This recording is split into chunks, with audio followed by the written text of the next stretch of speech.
तो मेरे दोस्तों, welcome to my YouTube channel information about oil and gas. Okay मेरे दोस्तों, आज बात करेंगे स्पेशली मड पंप के बारे में। जितने भी मेरे ड्रिलिंग एंड वर्कओवर के बंदे हैं और जो भी मेरे दोस्त लोग ड्रिलिंग एंड वर्कओवर में काम करते हैं और जो भी न्यू एंट्री वाले आना चाहते हैं ऑयल फील्ड में, उनके लिए ये वीडियो बहुत ही स्पेशल होने वाली है। क्योंकि देखो, आपने इतना टाइम हो गया है, आपने मड पंप पे काम किया। चलो दोस्तों, हम डायग्राम से समझने का ट्राई करते हैं कि कैसे हमारा मड पंप काम करता है। तो मैं ले लेता हूँ अपना मार्कर और हम समझेंगे डायग्राम से कि कैसे ये काम करता है। ठीक है ना।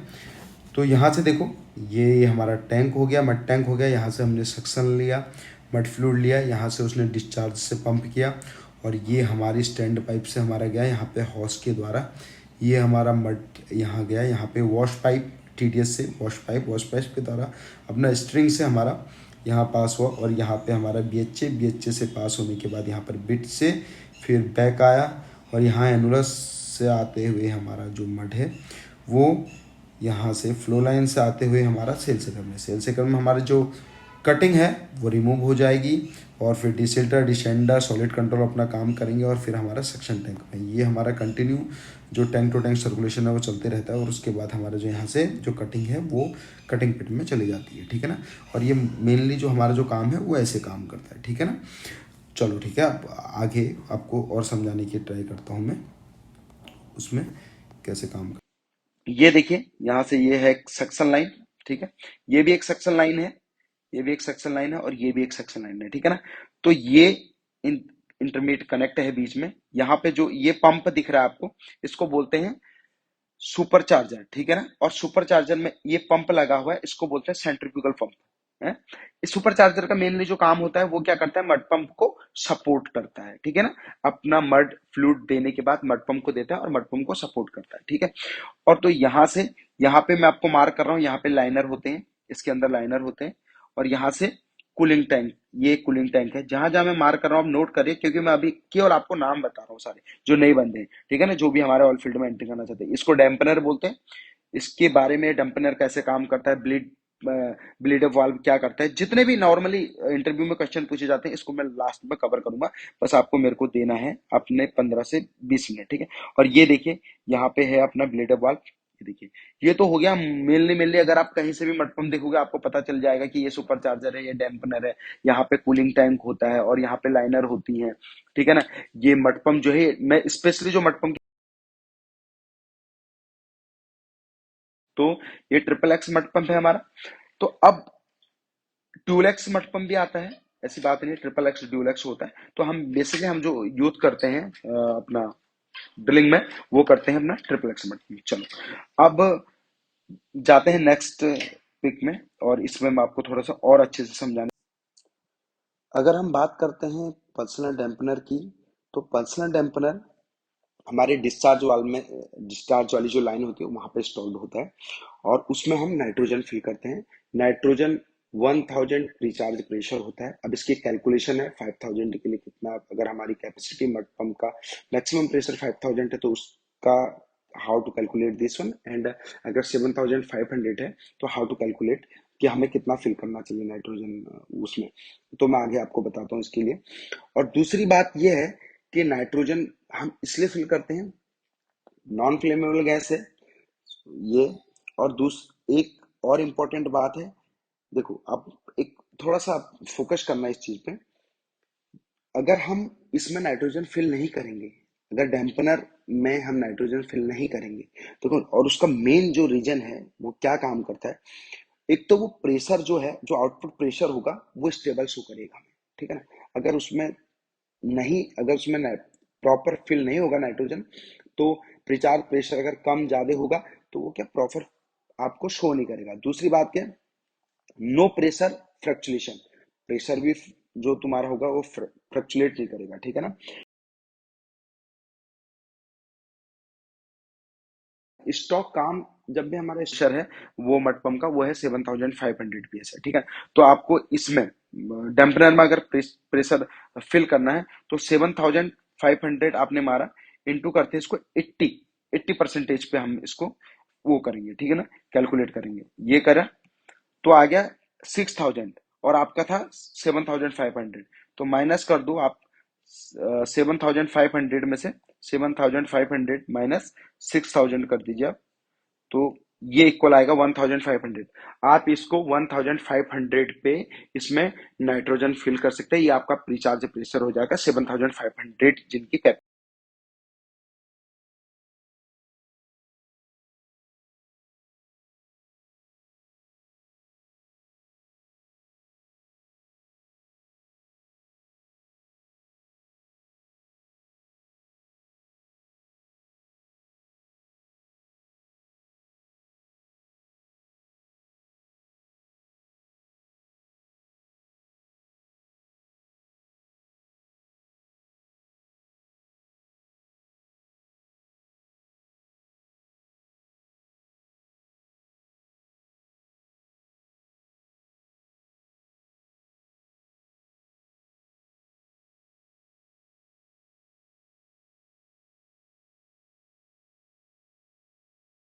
वाल्व होता है।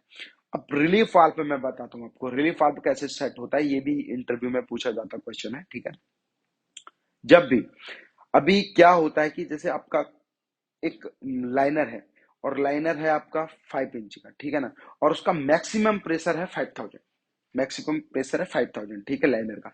तो हम जो जो ये अपना जो रिलीफ वाल्व हम सेट करेंगे, इसको हम करेंगे 4,000 पीएसआई पे। 1,000 के हम सेफ्टी मार्जिन करेंगे। अब ये 4,000 कैसे आएगा, तो आप इसको 80% पे ले सकते हो। आप 5,000 का 80% निकालिए, तो रिमेनिंग जो 1,000 होगा वो आपका सेफ्टी मार्जिन रहेगा, और 4,000 पे आप इसको सेट कर दीजिए, ठीक है ना। और उसके बाद यहाँ पे आपका डिस्चार्ज पाइप हो गया, और ये आपका हो गया क्लैंप। ऑलमोस्ट मैंने ये चीज आपका कवर कर लिया है। अब हम नेक्स्ट जाएंगे, नेक्स्ट पिक में यहाँ पे आप देख सकते हैं कुछ, यहाँ पे भी बहुत इंपॉर्टेंट इंपॉर्टेंट है ये भी, क्योंकि भैया ये बहुत सारे क्वेश्चन पूछे जाते हैं इंटरव्यू में, और उस टाइम पे कुछ पता नहीं चलता, तो मूड बहुत खराब होता है, ठीक है। तो अभी ये देखिए, ये है थर्मिक लाइनर। वे थर्मिक लाइनर क्या है, और ये है बीआई मेटल लाइनर। बहुत सारे दोस्त होते हैं, उन्होंने बोला भैया मेटल लाइनर है, थर्मिक लाइनर है, टूल पुशर आया, उसने बोला भैया थर्मिक लाइनर लेके आना स्टोर से, और बंदा लिया नॉर्मल वाला, तो फिर बाद में वो 10 चीजें बोलेगा। क्या तेरे को पता नहीं है, इतने साल से ऑयल फील्ड में काम कर रहा है, थर्मिक क्या होता है, मेटल लाइनर क्या होता है। थर्मिक में क्या होता है भैया, डबल कोटेड होता है, सिंपली भाषा में डबल कोटेड होता है, और ये ऑयल बेस्ड मड के लिए यूज किया जाता है, और उसका जो लॉन्ग लाइफ है ना, वो लंबी है। इसको हम ये काफी टाइम तक चल सकता है। और जो मेटल वाला क्या है, वो डैमेज हो जाता है, खराब हो जाता है अगर एक बार भी मटकट हुआ तो, ठीक है ना। और सैरमिक क्या होता है, थोड़ा कवर कर लेता है। डबल कोटेड है भैया, जहां भी डबल मार दोगे तो वो ऑब्वियसली है, थोड़ा सा फर्क तो होगा ही, ठीक है ना। और उसके बाद ये वाल्व वाल्व एंड सीट हो गया, ये वाल्व हो गया आपका, ये लाइनर हेड कवर हो गया। ये बहुत इंपॉर्टेंट है, पार्ट्स के नाम याद होने चाहिए आपको अगर आप प्रोफेशनली काम कर रहे हो। ये नहीं भैया ये दे दो वो दे दे, ऐसा नहीं है, पता होना चाहिए, ठीक है ना। ये पिस्टन हो गया, और ये मॉड्यूल हो गया, यहाँ पे रबर है। ये सीलें भी बहुत इंपॉर्टेंट है, अगर छोड़ दिया ना बाद में लीकेज हो गया तो फिर दोबारा टूल पुशर आके वार्निंग लेटर देगा, तो ये याद करिए, ठीक है ना, इनको पता होना चाहिए। ये क्लैंप हो गया, यहाँ पे पिस्टन रॉड आपको दिख रही है, ये पिस्टन रबर दिख रही है, ये वाल्व रबर दिख रही है। चल, अब ये वाली बात हो गई, थोड़ा सा और डीपली जाते हैं। ये भी पार्ट्स के नाम है, ये भी बहुत इंपॉर्टेंट है, पार्ट्स के नाम मैंने आपके लिए कवर करके रखे हुए हैं, आप केवल बस इसका मजा लीजिए और इनका स्क्रीनशॉट ले लेना, और उसके बाद अपने दोस्तों को भी शेयर करिए भैया, ठीक है ना, और सब्सक्राइब करिए हमारे चैनल को। अब ये देख लें, यहाँ पे वाल्व कैप है, ये वाल्व कैप है, बहुत से लोग देखते हैं बट नाम पता नहीं रहता। यहाँ पे देखिए, ये देखिए, ये सिलेंडर कवर है ना, इसको वाल्व कवर बोलते हैं। जो ऊपर वाले लगे रहते हैं ना, उसको वाल्व कवर बोलते हैं, और नीचे साइड जो लाइनर पे लगे रहते हैं उसको सिलेंडर कवर बोलते हैं, ठीक है ना। यहाँ पे ये लाइनर हेड है, हर दिन आप यूज करते हो उसको, ठीक है ना। यहाँ पे वेज एडजस्टिंग है, और उसके बाद ये वाला देखिए, ये गाइड है, ये गाइडर है ना, इसको जब हम वाल्व को घुमा के डालते हैं, ये गाइडर है। यहाँ पे स्क्रू वेज एडजस्टिंग है, ठीक है। उसके बाद ये वाल्व गाइड है, यहाँ लाइनर लॉक है, और उसके बाद बोल्ट्स एंड नट्स आ गया अपना। तो उसके बाद थ्रेडिंग रिंग आ गया, वियर प्लेट आ गया। वियर प्लेट भी बहुत इंपॉर्टेंट है, कैसे लगाते हैं कैसे खोलते हैं इसके बारे में भी पूरा पता कर लेना। और ये वियर प्लेट है, बस आपको नाम पता होना चाहिए। इंटरव्यू क्लियर करने के लिए तो आपको नाम पता होना चाहिए। अगर कभी पूछ दिया तो वियर प्लेट क्या है तो आप बता सकते हो उसको, ठीक है ना, वियर प्लेट क्या है। और ये वाल्व गाइड है। और उसके बाद ये रिटेनर बोलते हैं इसको। यहाँ पे अडेप्टर डिस्चार्ज हो गया और ये कनेक्शन डिस्चार्ज हो गया। ये वाल्व स्प्रिंग होगी, ये भी बहुत इंपॉर्टेंट है। यहाँ पे पुलर हेड है, जब भी हमारी शीट चली जाती है ना तो उसको रिमूव करना होता है, तो ये उस टाइम पे काम आता है, ठीक है ना। चलो, ये आपका मेरे दोस्तों, चलो मड पंप के बारे में कुछ ये वाला ये चार्ट पैटर्न देखिए। ये हर मड पंप पे होता है चार्ट पैटर्न, और बहुत इंपॉर्टेंट है ये चार्ट पैटर्न, ठीक है ना। तो आपको इसके बारे में पता होना चाहिए। जैसे कि मैं अपना मार्कर ले लेता हूँ, अब आएंगे। ओके, तो इसको थोड़ा सा जूम करने का ट्राई करता हूँ मैं। ओके, तो ये देखिए, यहाँ पे आपको दिख रहा है। मैं जैसे जूम करूंगा ना तो मार्कर काम नहीं करता, तो इसकी वजह से प्रॉब्लम है। फिर से लेता हूँ, ठीक है। अब देखिए, ये आपको दिख रहा होगा लाइनर साइज। ये देखिए, यहाँ पे इसकी मैक्सिमम कैपेसिटी जो दे रखी है, ये 5000 psi जो है, 5000 psi के लिए है। और ये 7500 psi, ठीक है। तो अभी क्या है, लाइनर साइज है 7.5 एंड 7 इंच, 6.5, 6 इंच, उसके बाद 5.5, 5 इंच। जब भी हम स्टार्टिंग के जो सेक्शन करते हैं, जैसे कि 36 इंच का हम बिट करते हैं और 30 इंच का केसिंग रन करते हैं, उसके बाद 28 इंच का बिट रन करते हैं, तो 24 इंच का केसिंग करते हैं, और उसके बाद हम 22 इंच का बिट रन करते हैं। और 22 इंच का, यस, 22 इंच का हम बिट रन करते हैं, 18 5 बिट की केसिंग करते हैं। तो उस टाइम पे क्या होता है, हम स्टार्टिंग के जो सेक्शन होते हैं उसमें हम बड़े लाइनर यूज करते हैं, क्योंकि उस टाइम पे हमको वॉल्यूम ज्यादा चाहिए होता है, ठीक है ना। प्रेशर की इतनी जरूरत नहीं होती, तो वॉल्यूम ज्यादा चाहिए।